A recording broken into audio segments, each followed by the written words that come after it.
Picture this. What if an election's outcome could be swayed by thousands of people voting from hundreds or even thousands of miles away?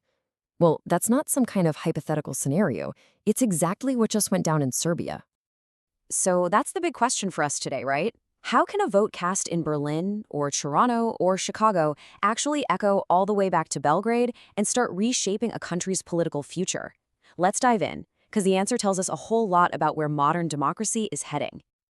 To figure that out, our story really kicks off with Serbia's 2024 parliamentary election. Now, the country's been dealing with a ton of political tension for years, stuff like corruption, media control, you name it. But this time around, a powerful new voice showed up, and it was coming from way beyond the country's borders. And just to give you a sense of the scale here, we're talking about roughly 700,000 Serbian citizens living abroad. A lot of them left to find better jobs and opportunities, but that connection to home, it's still incredibly strong. And in this election, they decided they weren't just going to watch from the sidelines anymore. But this isn't just a numbers game. This is a story about people. So what was it that drove this global community to get so involved all of a sudden? Well, the reasons turn out to be super personal and really powerful. For these voters, you see, dropping a ballot in a box was way more than just a political move. It was an act of identity. It was their way of saying, hey, I may have left, but I still belong here. I still care. And that emotional connection is what turned into real, actual political pressure. I mean, take someone like Miloš, a software engineer living out in Berlin. His story just nails the feeling so many people had. He felt like he was pushed out because there weren't fair opportunities, but he sees his vote as his way to fight for a better Serbia, one he might even want to go back to someday. It's a vote that's really fueled by hope. And then there's the other huge motivation, family. You have people like Ivana, a nurse over in Toronto. She's not just voting for some abstract concept of Serbia. No.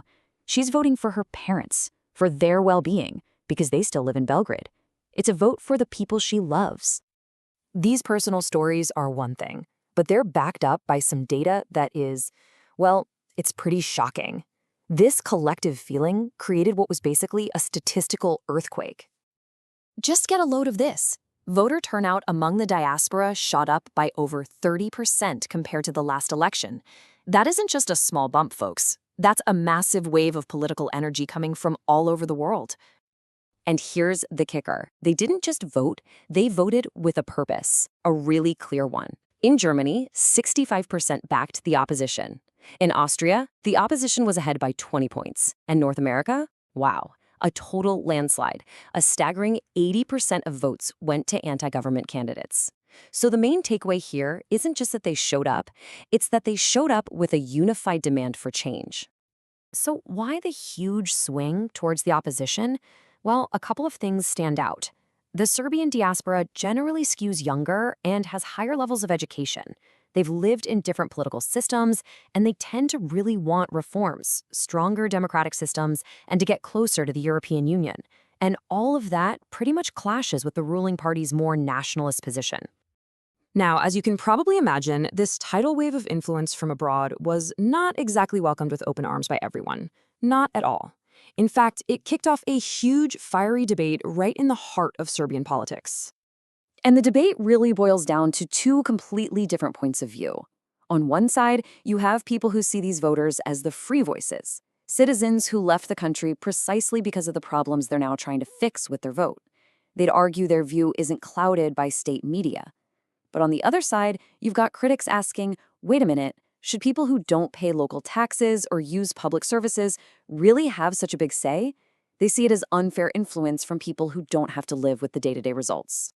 But look, no matter which side of that argument you land on, this whole thing was powered by modern tools that are completely redrawing the map of what political participation can look like. So let's take a look at how this scattered global community got organized into such a powerful force. Yeah, this was anything but random. It was practically a masterclass in digital activism.